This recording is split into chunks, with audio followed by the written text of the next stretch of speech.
Elizabeth Chappell, a lifelong entrepreneur who finally found my niche. After years of new ideas and jumping from business to business, I figured out how to turn a craft into a successful career. In 2016, I started a monthly subscription box for quilters. That little startup has grown into a thriving, multiple six-figure business that I am so proud of. As a published author, designer of fabrics and patterns being sold throughout the world, my favorite thing to do is to teach others how to grow a career of their dreams. Each week, you'll hear from me or from other guests who are creative entrepreneurs, so you can learn exactly what to do and what not to do to grow a career that's more rewarding and successful than you ever thought possible. If you're ready to turn your craft into a career that you love, I am so excited you're here. Welcome to the Craft to Career podcast. We have Ruth Erdei on the podcast today. She is someone who I met because I got an email a few years ago asking, could we sell your digital patterns in our shop? Now, as a quilt pattern designer, if that's what you do, or any creative where you sell a digital product, you know how scary it is to hand someone that digital file and say, yep, go ahead and sell it. I'm going to trust you to be honest with this and to pay me and just be upfront with all of those sales because I don't see that. So I don't even remember because it's been so many years, but I know I did some asking around and I heard back, yes, this is a good, honest company. You can trust them. Now, years later, I can vouch that this is a good, honest company. They do such a good job in their transparency every month of sharing all of my sales. And then every quarter, they send a check. And so I reached out the last time they sent me my monthly report. And I said, hey, would you be interested in being on my podcast and sharing about your business? And it turns out that this part of their business is only a small portion of the sales that they do. It's a fascinating business. The company is called Quilting Books Patterns and Notions. If you haven't heard of them, you will today. So let's dive in and let me introduce you to Ruth. Ruth, thank you so much for being here on the Craft to Career podcast. For our listeners, can you tell us who you are in the quilting community? Hi, yes, and thank you so much for having me. I'm Ruth Erdei. I am a serial entrepreneur, designer, and creative business strategist. There's a lot that I do, so if there's something you want me to focus in on, I'm happy to do that. Yeah, I mean, let's get started with, when did you start sewing? Well, let's see. My mom is a sewist. And she had a business around creating doll clothes, and I was very young, probably before 10 years old. I'm one of 12 children, smack dab in the middle, number 7. And hemming up clothes was probably like a daily thing. So pretty young. Okay. 12 kids. That's a big family. Yes.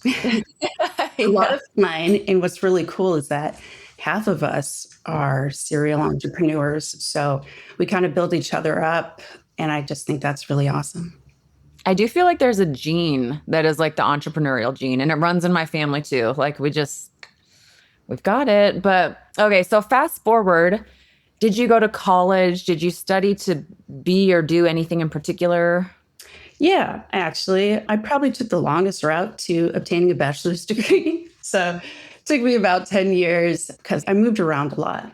But also I pick up on something and I get curious about another thing. And ultimately, the one thing that I decided to end with for my college career was business. So I graduated from Nebraska University at Kearney. And while I tend to say I have a business degree, I believe it's in general studies simply because calculus was just something I was not willing to redo. So I opted out, did one additional credit and got my general studies. And so, yeah, that's what I have for I guess, professional education. But I believe like the real education that's given me skin in the game is just being an entrepreneur and having different business ventures over my lifespan. So, Yeah. Well, and I reached out to you to be on the podcast because we have a business relationship. Like you have the digital, I don't know what you say, the digital patterns. So you have some of my digital patterns, and I gave you the right to sell those to your audience, which I don't even remember, because as a business owner, that's not something we generally do, like hand over our digital patterns and be like, sure, I trust you to be honest with this and to pay me. And you have been so consistent with sending checks and paying me. So how did you start this business model I'd love to just hear that. yes, absolutely. Okay. So it was late 2021, and I was approached to be a business partner by my family. And they were aware that I have a history of building businesses around crafts and the arts. So, and with me having my experience with business, they're like, hey, would you have any interest in this? And I said no originally. But there were a few things at play. I was working through postpartum depression. We were gearing to head out to our next duty station. We're a military family. My husband has served in the military for 20 years, which thank you to all the men and women for their service. And I just knew that I wasn't going to be able to show up at the capacity that I wanted to. So I gave it some time because my family had left the line open, essentially saying, hey, when you're ready. It's not if you're ready. It's like they knew I was always going to come through. It's just a matter of time. So they said, when you're ready, let us know. So when the time came, I said yes. I called up my family and said, hey, what do you got going on? And while I could go get a job in corporate and make some money, I promised myself, Elizabeth, like several years back, well, many more than several, I would not be going back into a corporate job unless it would have to be something insane. Because I'm an entrepreneur, visionary at heart, and I definitely need to be able to soar. So going with my family gave me this opportunity, a very unique opportunity to do that. And they said their answer to, what do you got on the docket? What's your idea? They said, I like the idea of a digital pattern library. And I thought, okay, I have some experience in digital products. I have journals that I've made online, but then they got more specific, quilt patterns. And I've got to tell you, I was not a quilter. Okay. Wait, you weren't a quilter and you thought of doing quilt patterns? Because QBPN, which it's Quilting Books Patterns and Notions. Welcome to the longest URL in history. Typing that one out. I love joking about that. But yes, so I didn't have any experience with quilt patterns, and I have experience working with designers. I have designed stuff myself. I had a business geared around custom cosplays. And yes, it was amazing. And that creative venture, every single time, a different cosplay, a different opportunity to learn and use new tools, materials. I mean, my toolbox, I would brag and still do to this day to my husband that my toolbox is bigger than yours. But also it's a closet. It's truly a walking closet toolbox. So, but anyhow, I thought, okay, yes, throw me in. But instead of a throw, it's more like a slow motion walk, because I wanted to do it right. And to me, I'm a perfectionist. I'm very detail oriented. And so I love doing the research. And I decided, I'm going to have to do a lot of research, because the heart of it ended up being the designers. And I would come to realize that through this journey, I went through and I bought patterns from tenured designers that have had skin in the game for a couple decades and leading up like 10 years out, 15 years out, 5 years out, 2 years out, brand new, fresh on the scene. So catalogs that are, in the hundreds versus a catalog of one. And I read through them, studied them with how did they place their diagrams? What do their templates look like? Why are they this way? And then every single pattern would lead me back to the designer. And I would always want to know and learn more about them. And so I try to go online to their website if they would offer one and see if they had an About Me section. And that's what really got me going and inspired me to build out the digital pattern library, which is now one of the largest online quilt pattern digital libraries.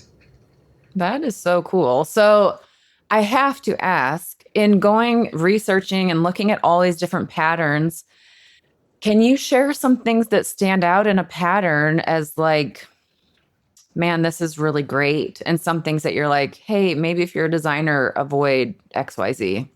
So there are certain aspects about patterns that definitely catch my eye, because when someone says, reaches out and says, hey, I'm interested in listing my patterns with you, I don't just say, okay, let's do it.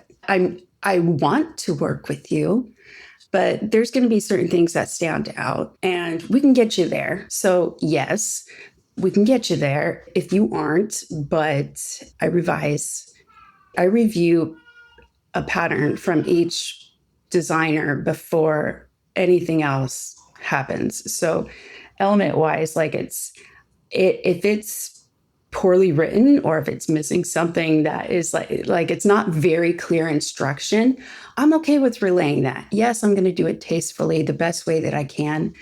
And structurally wise, like there are some elements where templates that, I could literally go on for hours talking about pattern review and whatnot. So what about like, if a pattern is 19 pages, is there a length where you're just like, okay, can we make this shorter? So, what I ended up taking your quilt pattern writing course. This is actually one of the things, in addition to my research for just reading patterns, like that wasn't going to be enough, because I really wanted to understand from a designer's perspective specifically, or in particular with quilt pattern writing, what are the pain points that they are going through and what are the things that really excite them. And in order to do that, I looked up, learn how to write a quilt pattern, and your course came up. And so I ended up taking your course, learning how to design a quilt pattern, and I published my first quilt pattern. I myself reached out to retailers and, I wanted the full shebang, the whole experience. And that taught me so much, and it helped me learn from that point of view and better understand how I can help independent quilt pattern designers. So what happened when you reached out? Were they like crickets? Were they like, no, thanks. Yeah, we'll have you. Or, what did you learn from that? It was definitely a mixed crowd because, at first when you're starting something and you have nothing other than like the physical inventory of QBPN is quite expansive. We have like the largest online marketplace for for quilt patterns, notions, books, and quilting. QBPN is more than quilting. There's various crafts on there. But yes, when reaching out for digital patterns, it was a mixed crowd. And to those that were, I'm so incredibly thankful to the designers that were willing to give us a shot and an opportunity and trusting us. Our platform allows for for managing of PDF digital patterns. We have the ability to restrict, or essentially, if we can track and see what a customer is doing with a pattern. And if we see something is being abused, we're going to stop that. And, we put a notice on every single listing that to respect the copyright of the designers that we have the opportunity to work with. And I think that helps, having things put in place that show how we are taking care of the designers, supports it. But then I think it kind of comes down to one of the bigger factors is having experience in the game. So being able to work with the first designers and showing, hey, it looks like something's happening here.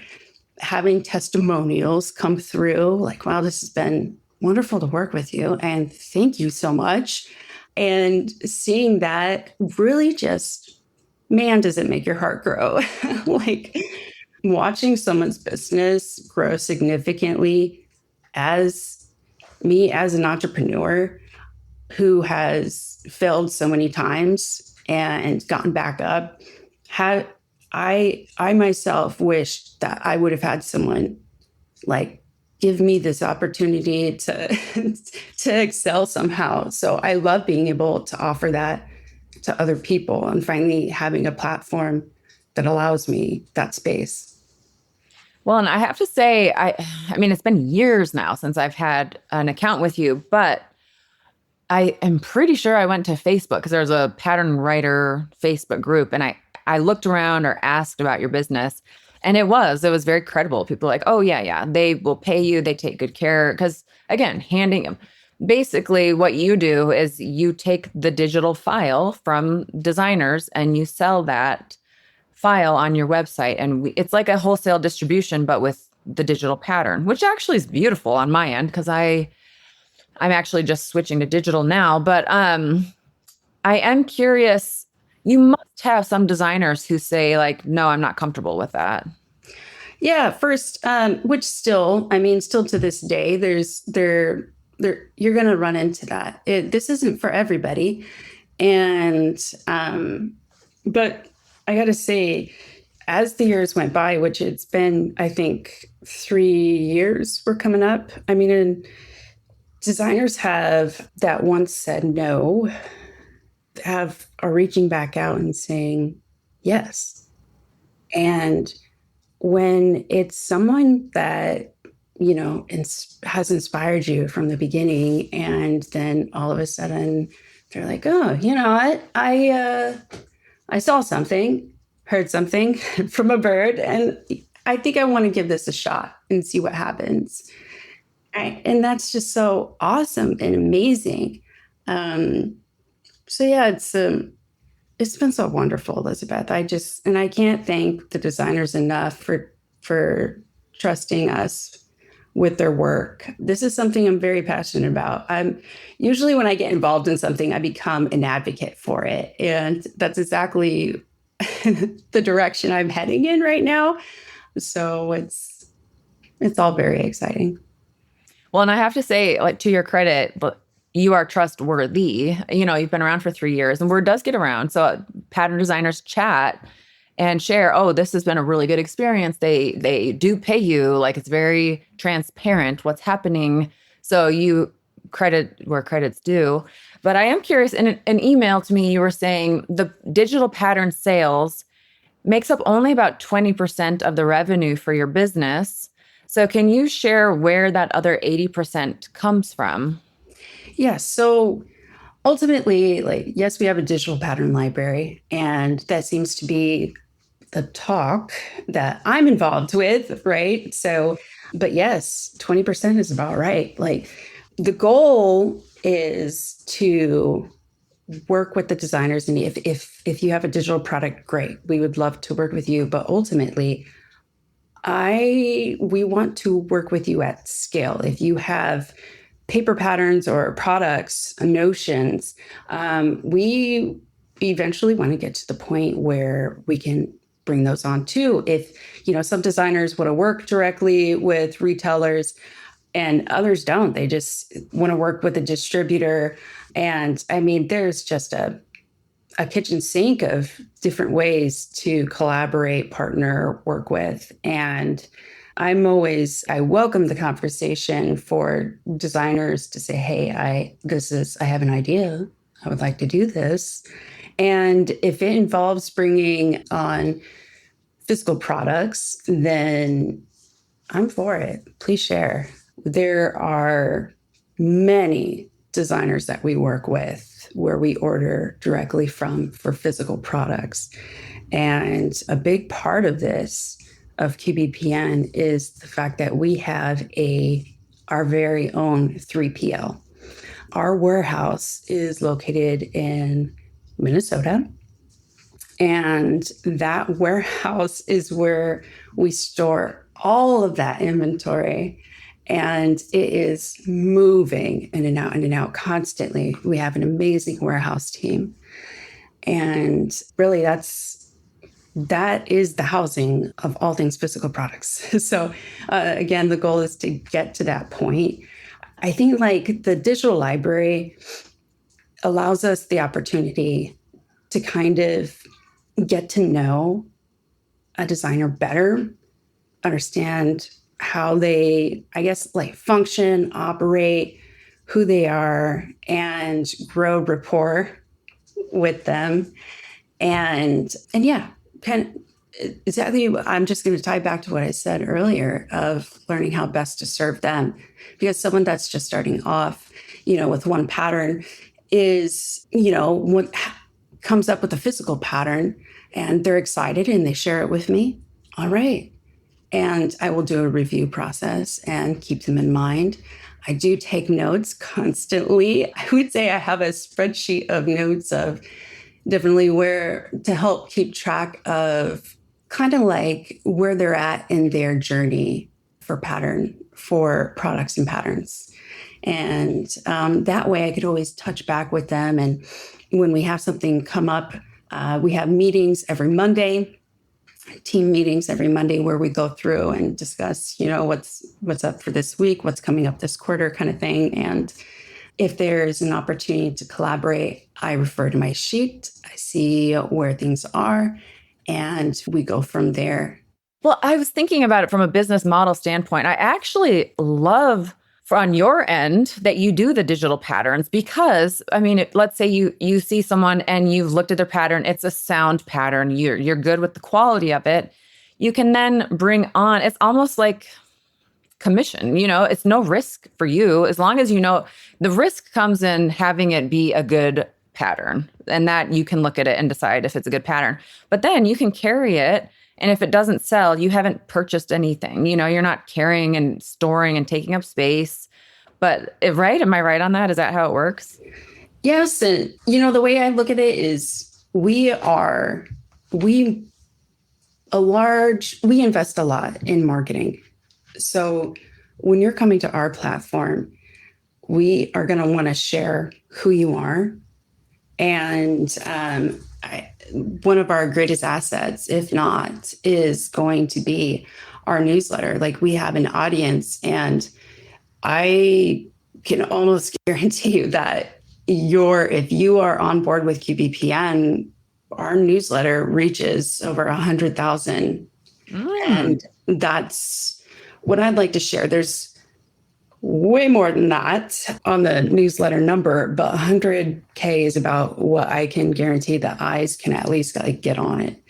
And that is an investment. So that's something that we are able to do with designers that we partner with. Okay, that's very appealing. Now, do you ever... I could honestly see myself wanting to pay you to share with your audience. Could you please share this? Do you ever do that? Or is it, how does it work? We haven't gone down that route of hey, give me the money and we'll put you on the newsletter. No, it's been quite the opposite. If there's someone in need, we've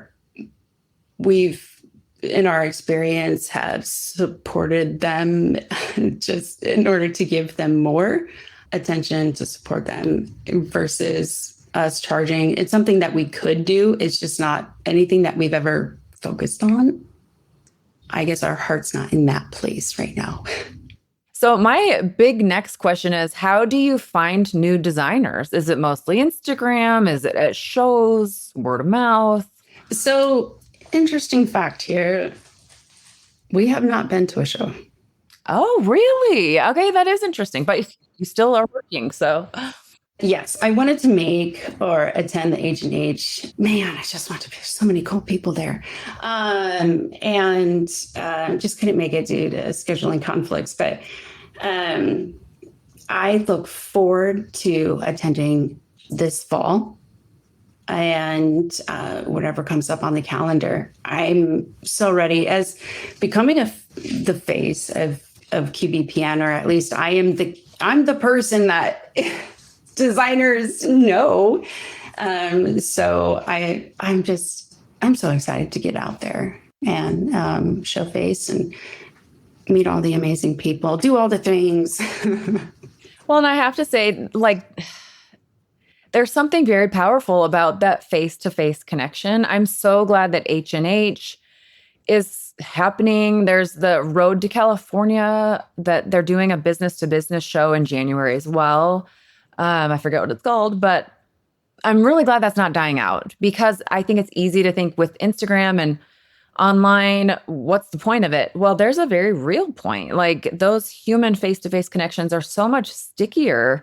It's just so much more deep and bonding, and like, to put a face to the name. Even now, hopping on this call with you, I'm like, oh, this is who I've been emailing, and we've been working together for years. And here now we have this conversation, but you bring it in person and it's even deeper. Yeah, it's so powerful. Human connection it's necessary. And I find it very interesting that being able to build one of the largest digital quilt pattern library, like while working remotely and not meeting anyone face to face, it's unusual to me. It feels very different. It's like I just being out there. I gave birth to some girls, and I've been kind of like an introvert, and recently started branching out. And so, I mean, it allowed me the opportunity to send a lot of emails and communicate online and stuff. But I'm so excited to get out and see and meet people and do things again. My girls are, the youngest is 2 years old, so I have some more wiggle room. And when we're on the mainland, when we get back there, being on an island and ocean locked, it makes it a lot harder to get there and back. So who is manning the Minnesota warehouse? Yeah, we have a crew. We have a team. I tend to think we still are a small business technically. So, but yes, we have a crew for the warehouse, and the QBPN crew is relatively small. And I hope that answers your question. Like, there's, we have employees. It's not me. It's not robots either. So it's human beings. So do you have family in Minnesota? No, not anymore. No. So I believe, let me think. 11 of my brothers and sisters are nope, just kidding. 10 are in Nebraska. 1 is not. Okay. So we're almost all in Nebraska. Soon to be almost all.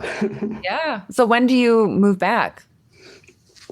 The specific date is undecided at this time, but I just know that I'm excited for it. I love Hawaii. Hawaii will always hold a special place in my heart. Well, and it is easier to do business when you're at the heart of where everything's happening, like It's not so easy to hop on a plane and go to the mainland, it's just, and there's the time difference. Even us scheduling this recording, there's a time difference. There's just some logistical things that become easier when you're where everything's happening. So yeah, it's very true. And in which I didn't really touch, I guess, base Elizabeth with how we came about with QBPN, because it wasn't originally started by my family. Oh, do share. Yes. So it started with a wonderful woman named Elaine, and she had a brick and mortar. And then she decided that she wanted to bring it online. So she did. And then after that, she wanted to retire. And that's where my family came in. And so we took over QBPN, and we've since grown it. I don't want to say tenfold, because 10 times, but I feel like that's about the right number. That's pretty amazing. So how many of your family members are in this business? There are 4 of us. Does that, working with family, it can be both a good and a bad thing? Like, how is it working with family? Amazing. Awesome. And that's the truth. That's the truth of it. From my experience, it's like, hands down, this is the best job I've ever had in my life. I am heard, I am understood. And even when I'm not understood, we hear each other out. And I think that's so important, because when you're able to work through things, like, you learn so much. I've learned so much about my siblings working with them. And as someone who's kind of been away from the moved away for like 15 years or whatnot, I've missed out on a lot. And this is a way that I've been able to connect with them and grow alongside them while away. And oh man, I'm just so thankful for it. It's wonderful. I love that. That's a beautiful answer. So I am actually curious too, which branch of the government does your husband work in? He's Air Force. Okay. So where all have you lived? Have you lived in England for a bit? Because I lived in the Newmarket area. So we actually thought we might be headed that way, but turns out we're not. But no, we haven't lived there. It would be kind of cool. I'm involved with a cross-stitch marketplace as well, Craft Hatchery. And I thought, oh my goodness, wouldn't that just be grand? Quilting and cross-stitch over there across the pond. It really would. But yeah, we've California, Illinois, Colorado, Hawaii, and yeah. Well, all over the place, picking up and starting over again, which is why QBPN is a wonderful opportunity, because I can take it with me. Yeah. Well, so I'm curious, how have you grown that email list? I mean, you mentioned it's been a lot of work. I'm going to guess. Can I throw out a guess? Paid ads. Have you done paid ads to grow it? Yes, at times, which I'm glad you actually touched base on this, because it kind of brings up, there's so much here. So much here. So we have done paid ads. We've also made a post and, just pushed the post. Boost it? Go ahead. Like boosting it? Yes. Okay. Great. Thank you. I was like, push doesn't feel right, but boost, yes. We've boosted posts. And I think that's been super helpful. And, also like segmenting your newsletter to your audience, and essentially getting to the people that are going to read that or want that information, give it to them, and not to everybody, because not everybody's going to read that. So I think it's important to understand your audience, who they are, where they're coming from, and what they like, and give them what they want. So I think that's how we've been able to grow our newsletter significantly and have the capacity that we do, or the extent that we do. Yeah. And what other big products or projects are coming up that you want our listeners to know about? It's a very interesting answer. Okay, right. So we have our social medias, and we really haven't we post daily, but we haven't really shown face a lot. And that's what we're looking to do. So you're going to see my face on our YouTube channel as I put together our podcast. Yay. And to also share the voices of the designers. But essentially, we will be growing out our YouTube channel. And I'm so excited about it. It's a lot of work. There's a lot of effort that's going into this. So, yeah. Okay, that's really exciting. Well, I think that's so smart from a business standpoint, because especially with AI and the way that things are going, to be able to know, oh, there's a human behind this. That's who they are. Like, there's a relationship there. So I think that's really, personally, I think that's really smart. I'm excited for it. Yes, yes. And the last thing, I guess, it would be working with Riley Blake and bringing on and extending the fabrics that we have, our fabric offering. We had a smaller library of fabrics that we offered, and now we are bringing on a lot. So the expansion of the fabric library is one of the bigger goals, I guess, and maybe not bigger goals, but bigger expansion pieces of QBPN for 2026 and heading into 2027. Very cool. Well, we have a lot to look forward to with QBPN. And thank you so much for coming and sharing about your business. And listeners, do go check it out. I mean, it's such a cool business model. And there's a place for designers to really grow, and a great collaboration there. It's so wonderful for you to say. Thank you for sharing. I appreciate you having me here.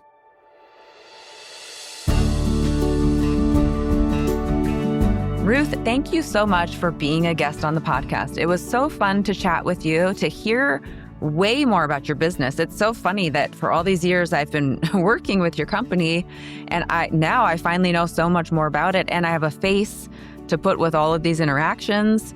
What a really awesome business model. And for those of you out there who are pattern designers, what a great opportunity for you to grow your sales.